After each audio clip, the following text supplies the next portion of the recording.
It is the late 11th century in medieval Europe. The situation is fragmented and chaotic.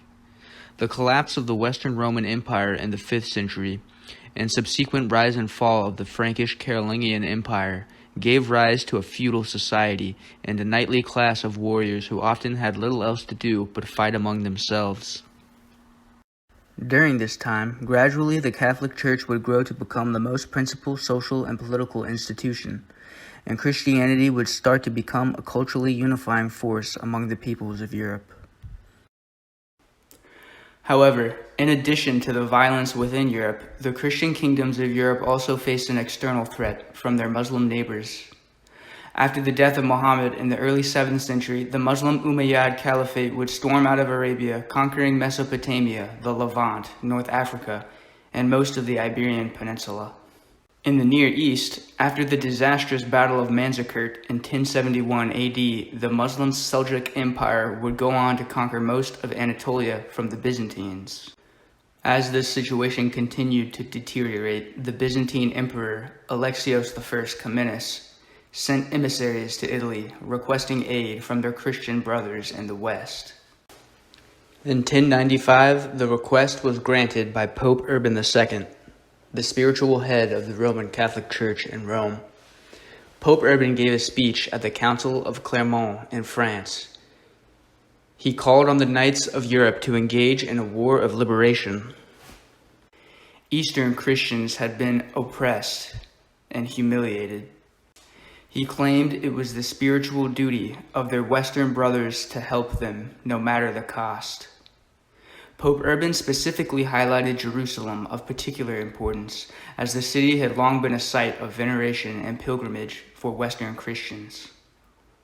Additionally, Jerusalem contained the most sacred site on earth, the Holy Sepulchre, the site of the death and resurrection of the Lord Jesus Christ. Pope Urban's speech at Clermont sent shockwaves all over Europe, and soon his rallying cry was being shouted by men everywhere. Deus vult, God wills it.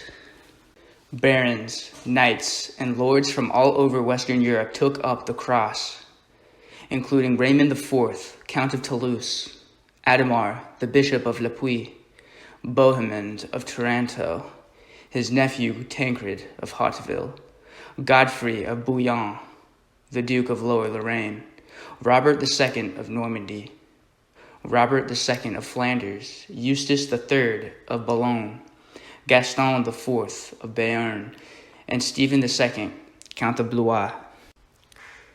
These men, the leaders of the First Crusade, began to mobilize and depart from Europe between December of 1095 and August of 1096 AD. The crusading armies converged on Constantinople and swore an oath to Emperor Alexios I Komnenos to return any lands they conquered to the Byzantine Empire. In exchange, the emperor offered the crusaders military and provisional support. In 1097, the crusaders crossed the Bosphorus into Anatolia and besieged the Turkish-held city of Nicaea. The crusaders crushed a Turkish relief army, and the city was reclaimed and returned to Byzantine hands.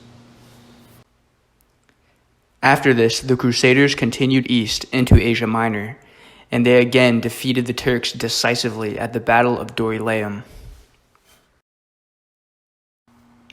During this battle, the Crusader army was divided in two, with Bohemond commanding the vanguard, which marched ahead of the main force. Bohemond's army was swiftly ambushed by Turkish horse archers who used their mobility and hit-and-run tactics to exhaust the Crusaders with constant arrow fire.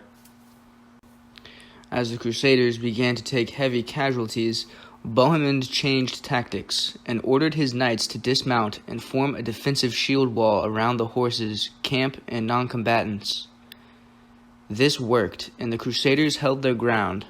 When the rest of the main army, led by Godfrey, Baldwin, Stephen II, and Hugh of Vermandois, caught up to the fray, they launched a devastating attack which began to turn the tide of battle.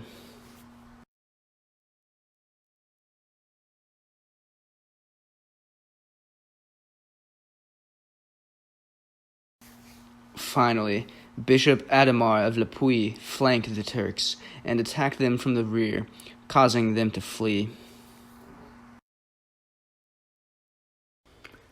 After the battle, Baldwin of Boulogne would split from the main army and travel to Mesopotamia, conquering the city of Edessa from the Turks. The rest of the Crusaders continued south and reached the ancient city of Antioch by October. The Crusaders besieged the city, and the siege dragged on for several months through the winter. By the final months of 1098, food and supplies were dwindling, and hunger was beginning to affect the army. In addition to this, word reached the Crusaders that Kerbuka, a Turkish emir from Baghdad, was leading an army of Muslim reinforcements towards Antioch, determined to crush the Crusaders. However, the city was eventually betrayed by an Armenian, and the Crusaders conquered the city. 2 days later, Kerbuka's army arrived outside the walls of Antioch. The city had already been besieged for several months and was low on supplies. Unwilling and unable to brace another long siege, the starving and outnumbered Crusaders emerged from the gates of the city and attacked the Turks with haste.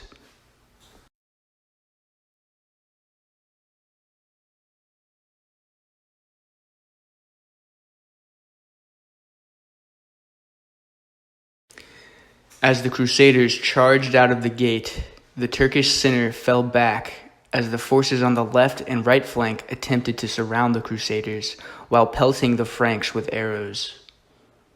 However, the Crusaders continued to push forward valiantly, engaging the Turks, who slowly began to rout.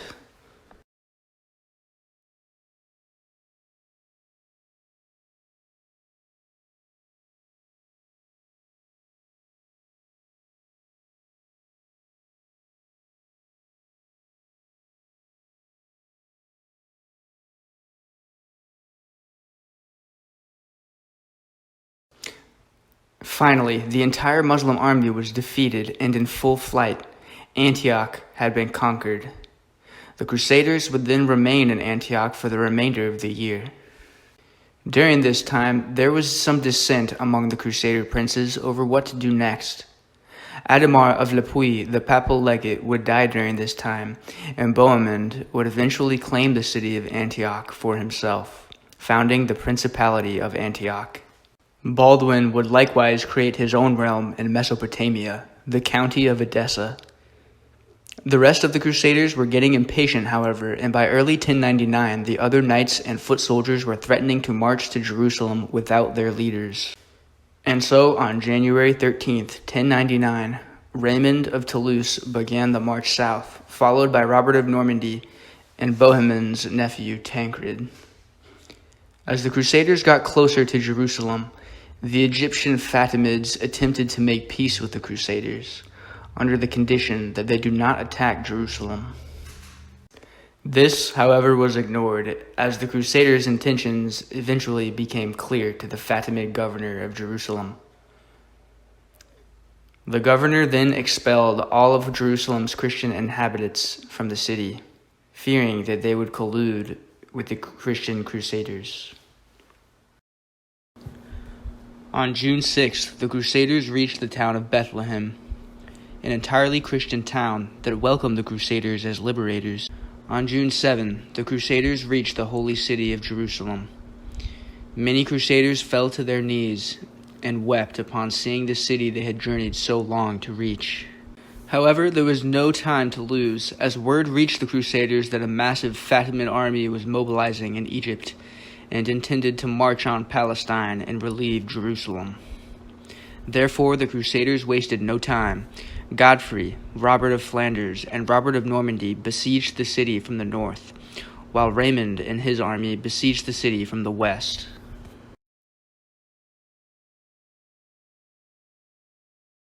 The Crusaders lacked the numbers for a full encirclement of the city, and water was scarce, as the Fatimid governor, Iftikhar, had ordered his men to poison the wells outside the walls.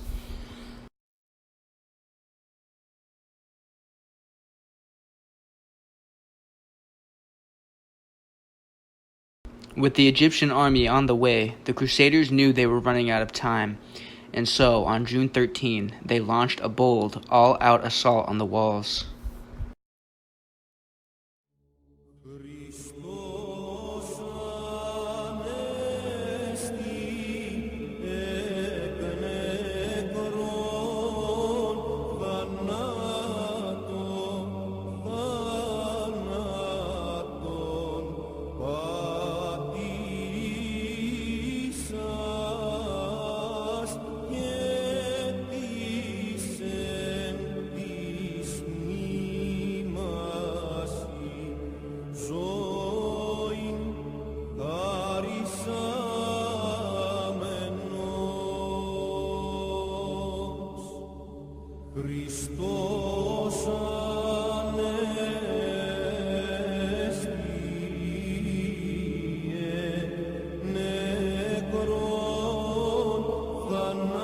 The Crusaders bravely stormed the walls of the city, but they lacked the sufficient ladders and other siege equipment, and so they were soon beaten back, and the attack failed.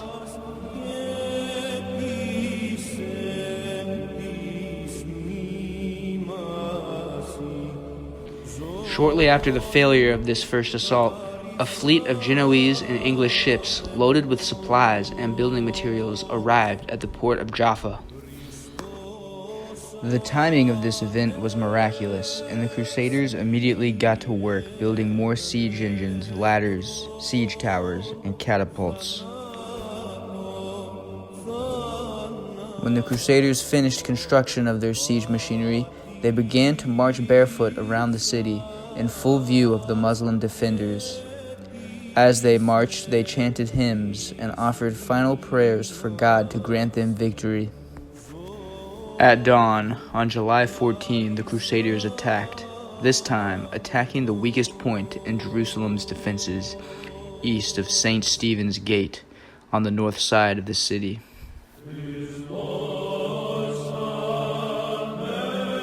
The fighting raged on all day.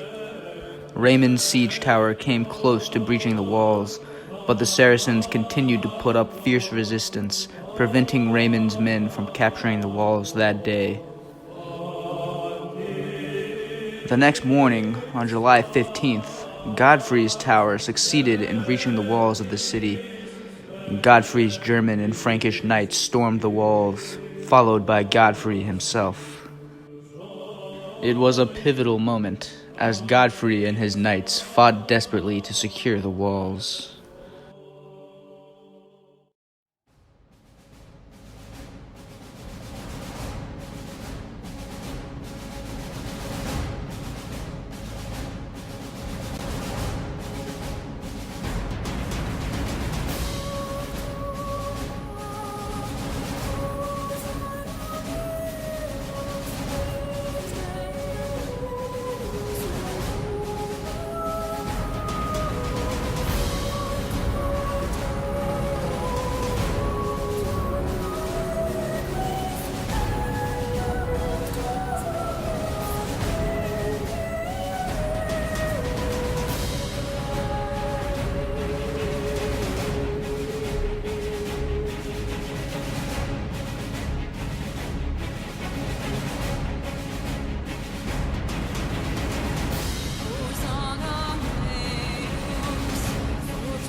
Godfrey's men captured the gate of the column, and Godfrey ordered the gate to be opened, allowing the rest of the Crusader army to flood into the city.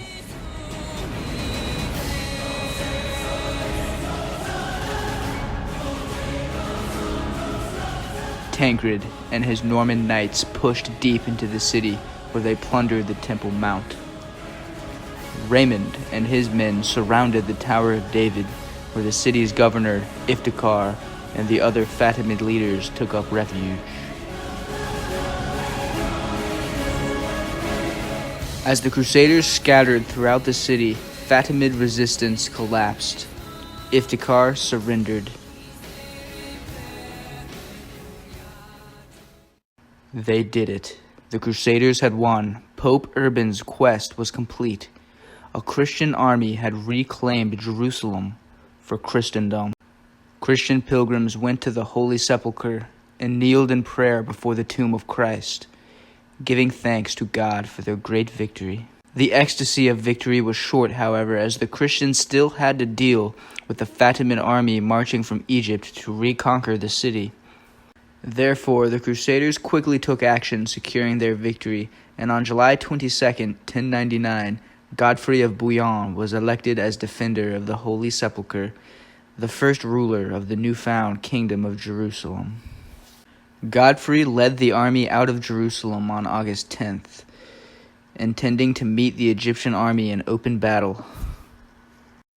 The Egyptian army, led by Al-Afdal, the Egyptian Grand Vizier, was camped just outside of Ascalon, and on August 12th, the Crusaders launched a surprise attack, catching the Egyptians almost totally unaware. The battle was brief. The charge of the Frankish heavy cavalry was devastating, and the Egyptian army was decimated.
The Battle of Ascalon officially secured the Crusaders' victory and solidified their hold on Jerusalem. After the battle, almost all of the remaining Crusaders returned to their homes in Europe, considering their vows of pilgrimage fulfilled. By the end of the year, there were only a few hundred knights left in Jerusalem.